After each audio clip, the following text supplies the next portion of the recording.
What's up, Audiotree lovers? It's me, Psalm One, global hip-hop treasure, searching everywhere for my next favorite band. We are broadcasting to you all the way from kinda overcast, yet still unseasonably warm Chicago, Illinois, and today is Friday, September 20th, 2024. I want to say happy birthday to my wife, Angel, and rapper Young Jock. Today it is indeed going down. As usual, we have an obscene amount of love for all of our subscribers, but if you're not subscribed, just mash that little button and then follow Audiotree on apps like Spotify so you too can feel a little digital forehead kiss every time we drop a video. And now it's time to step out of our comfort zones and into our collective emotional beauty because A.A. Williams is in studio today with some powerful UK post-rock. Piercing vocals and ecstatic breakdowns await us. So let's take a break from all this worldly nonsense and brace ourselves for a spectral ride. Ladies, and gentlemen, please welcome A.A. Williams.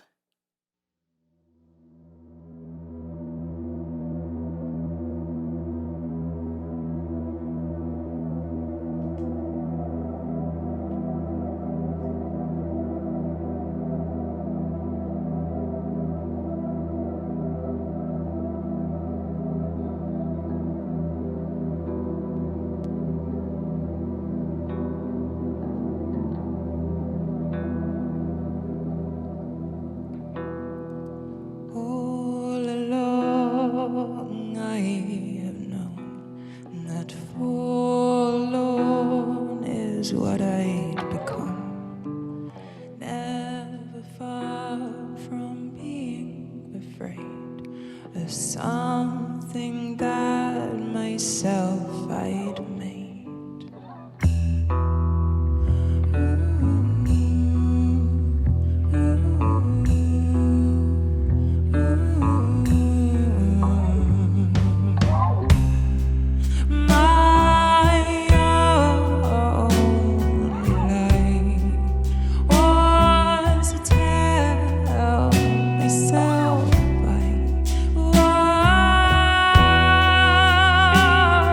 Driving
Would I ever be alone again without you? No, all the lights will never shine again, and days are gray, I long for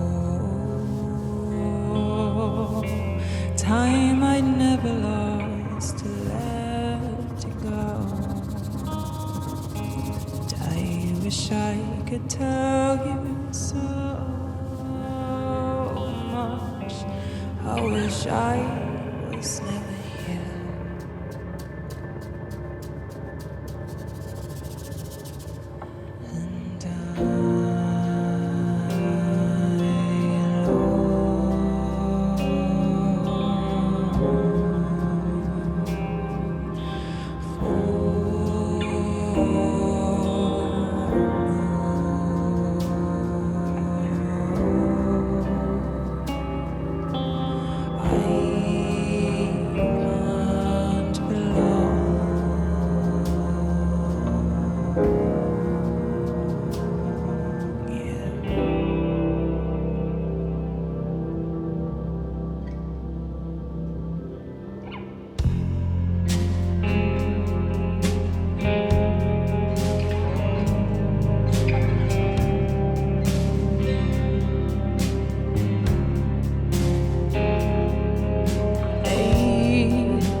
And the first sign of pain, and I should never wonder why it took so much harm to ruin me.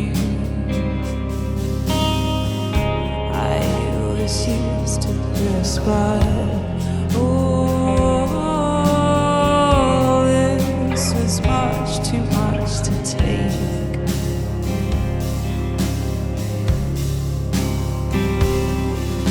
And I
close and slowly separate.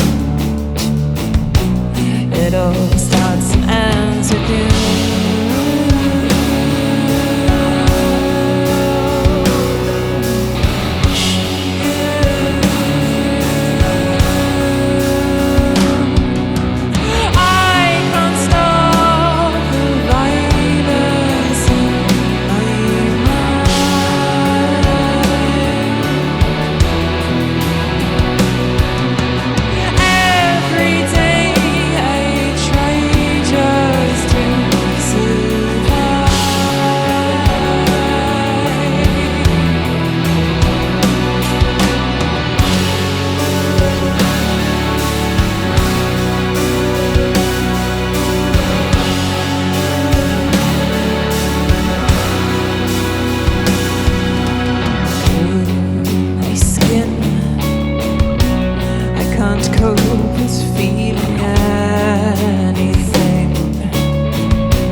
Hey everybody, I consider myself an extremely smart person, but there's something that confuses me a lot over here at Audiotree. 88% of our viewership is not subscribed to the channel, and that's like crazy to me. So I need a favor from you. If you watch the videos and you love the videos and you're not subscribed, please, it's a free and simple way to support the channel. Just hit that subscribe button. And when you do that, we promise you that we will continue to build this channel out, bring you the best bands, listen to your feedback, honestly, bring the bands that you want to see more here at Audiotree. So make sure you sub up and we can continue to make this the best music channel on YouTube. We're here with Alex, Matthew, and Wayne, better known as A.A. Williams. And we just heard Evaporate, one of my faves from the album As the Moon Rests. Thank y'all for being here today. Thank you for having us. Of course. You've played some prestigious festivals and venues like London's Queen Elizabeth Hall. How does the preparation for an intimate setting like this one compare to something like a huge facility with tons of people? And which do you prefer? Oh. I mean, the thing you have to remember is that each performance is important, no matter how many people you're playing in front of, no matter what the situation. You could have one person, I got you. 1,000 people, 10,000. It doesn't matter. They're all important. They all deserve your ultimate respect and attention. So from a preparatory point of view, for me, it's kind of the same. You know, you got to kind of logistically shuffle some stuff around a bit, but the singing, the getting ready, the respect, all of that stuff is the same no matter what. You hear that, kids? 1 or 10,000. It's the same. You've traversed America a few times now, right? Yeah.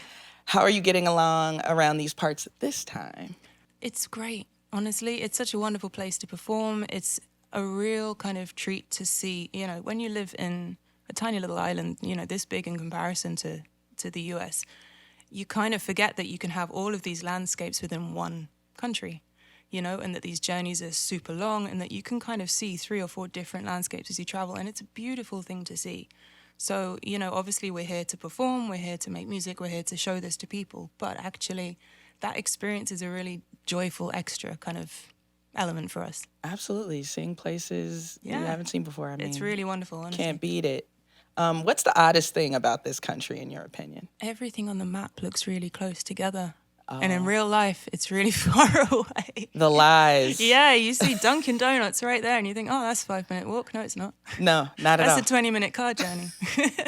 So yeah, that's taking a while to get the hang of, but otherwise, it's all pretty sweet. Speaking of Dunkin', what is your comfort meal on the road? Oh my goodness, we've eaten avocado toast from Dunkin' every morning, pretty much. Really? So much so that we just bought a toaster for the bus because we thought it would be cheaper. Toaster and just a bag of avocados. Pretty much. If you were to take me, Psalm One, back to London on an adventure, what is the most Londoner thing we could do without you throwing up? The most London, I'd make you march through the underground at rush hour. It's not a nice thing, but it's a very authentic thing to be doing. Rather than, you know, tourist spots and Big Ben and all of that. I would introduce you to rush hour on the underground. Not too much different than the Red Line here in Chicago. But that same. Maybe you got some practice already. You know? A little bit, but I would want to go with you because I went by myself before, and my goodness, I got lost plenty of times.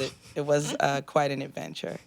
I've read you described as death gospel. How are we feeling about genres these days? I don't know who described me as that. I have no idea. But it happened very, very early on, and it just got stuck there, you know. And I feel, you know, I don't write music with a genre in mind. I just write music I like and flesh it out with the instrumentation, and then other people tend to put labels on it rather than me. And if that is, you know, if that helps people to understand what it sounds like and to kind of understand if they might be into it, if they read an interview or something, then fine. You know, if that's what they want to do, that's cool. But I'm not going to put myself in a box when I write.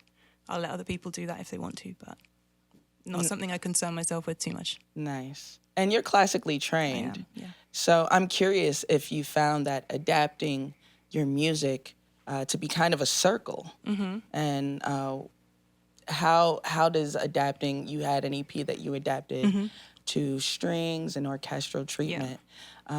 Did you find it to be sticky in places that you didn't anticipate, and then easier in others? It's a tricky one. I think when you learn classically, I learned from a very young age, so the theoretical and the kind of all of the technical knowledge is kind of just bedded in, and I don't really think about applying it. I just do. It's a bit like another language, being bilingual. Anything you don't worry about what the word is, you just say the word, you know.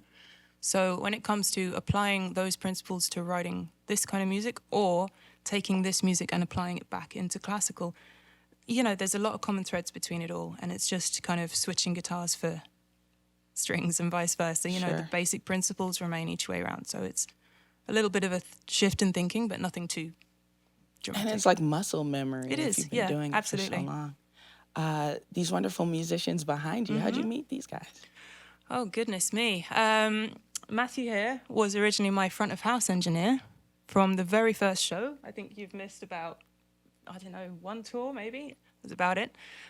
So yes, started out as front of house and gradually kind of found his way onto the stage. Right. And has been here for a good while now. And I don't know, do you prefer it? Yeah, okay, that's good. And Wayne here has been with me since I think gig 6. And so yeah, we kind of just collect people along the way. Nice. And yeah, people stay, which is great. Your crescendos are nothing short of amazing, and I'm wondering what bands you grew up listening to that inspired this love of the cinematic. I listened to a lot of, what did I listen to when I was a kid? It was a lot of, you know, Deftones, Radiohead, a lot of orchestral music, and a lot of film soundtracks and all of that stuff as well. So there was a blend of kind of alternative rock and then kind of slowly discovering metal later on in my kind of mid-teenage years. And then out of that as well, you know, kind of the kind of classical elements all bubbling away in the background, you know. So all of this kind of just, I guess, feeds into what I do now without kind of planning it that way. Sure. You know, it's just you're a sum of all of the influences, right? So Absolutely. all of that stuff, yeah, Radiohead, lots of Radiohead when I was a kid. Lots of Deftones, lots of, you know, kind of bands like Mono and Explosions in the Sky. But then, you know, it's enjoyable to kind of work with those principles, but then use vocals too. So, it, you know. Sure. Calling back to what you said about movie soundtracks, I did read that about you, that you were big on them and you discovered a lot of music. Yeah. Any other movie freaks in the room? Wayne? Are you not a movie freak? Oh, he knows everything about everything. You are our ultimate Wikipedia over here when it comes to movies and all things kind of pop trivia. Wayne knows it all. Okay, we'll do that later. That's a long conversation to have. Yeah, exactly. The Crow. Oh my God. The Crow soundtrack. The reboot, though.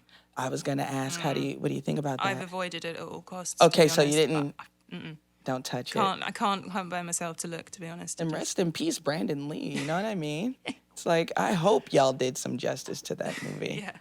I don't want to watch just in case it's bad. Sure, I'm exactly. Just avoid it and wait for someone else to tell me if it's good or not. Exactly. Where does your creative discipline come from? Because you're a lifer at this point. Yeah, I think it's a funny one because when people create, they do it for a lot of different reasons.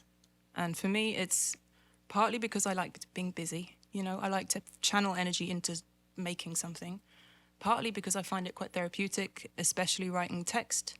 I find that to be a really kind of helpful way for me personally of kind of figuring out how I feel about things, actually trying to crystallize those thoughts into sentences that make sense, you know. Sure. Finding a way to kind of verbalize these things is a way that is useful for me to understand how I feel about bigger picture stuff. So it's a compulsion for that reason. Also, as I say, to keep busy, but also I just really enjoy writing songs, to be honest. So whether there's, you know, a record in the works or not, I do it anyway. It's cathartic. It really, really is, especially when you come to, you know, knowing how good it's going to be when you play it live and you kick on the pedals and you can wave your hair around and sing it to people. Sure. You know, that's a great thing. Have you found any of your lyrics to be prophetic? I don't think so. No. I'll tell you in like 10 years' time if anything happened. I'll call you in 10 years. Please do. Please do. Your new single that you're about to play is fantastic. Thank you. How much unreleased music are you holding on to? What can we expect coming up? Well, I mean, the intention for this song, Splinter, was that it was able to be brought out to coincide with the beginning of this tour that I'm on now. And there's been a whole bunch of other demos and bits and bobs in the works, but nothing's kind of gone past a certain point yet. So it's about understanding whether those songs are an album, what are they for? You know, at the moment they're a kind of collection of individual things, and it's just about kind of understanding what the plan is with all of that. But yeah, the goal was getting a song out before this tour, and Splinter seemed to really be the right one for that, as a way of kind of starting to introduce a few new ideas, but also not pushing it too far and giving people something really out the box, you know. So there's always ideas and there's always plans, but whether they all come to fruition, I couldn't tell you that. Okay. Well, let's get into Splinter. Thank you so now. much. Thank you for Thank you. everything. Appreciate you. How long have I wanted to reach and pull that splinter out? Every moment compromised by things I couldn't talk about, pushing deeper by the day until you reach the core and shatter everything I've known. 'Cause it's been so long since I could take it. It's been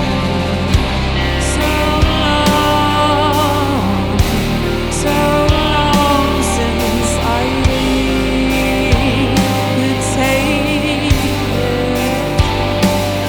I'm amazed that better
Yes. A massive thank you to A.A. Williams for blessing us today. And as always, major love to our camera ops, engineers, dogs, editors, and artists here at Audiotree, spreading the gospel of live music. A.A. is currently on a U.S. tour with a U.K. exclusive at Damnation Festival UK in November, so make sure to get tickets when they're in your area. Also, check out the latest single, Splinter, and a personal favorite of mine, the album As the Moon Rests. Just do yourself a favor and tap into the entire A.A. Williams catalog. Once again, lovers, likes are good, but subscribing to Audiotree means you get these dope videos at the top of the feed as soon as they drop. Get cool merch at audiotree.shop. And if you want just the session audio, you can get it on Spotify or wherever you stream your music. Finally, follow Audiotree on social media for more fun content. As always, I'm Psalm One. And as I say, life can end before it begins, so get to living, all right? Okay? Stay dangerous. I'll see you next time. Peace.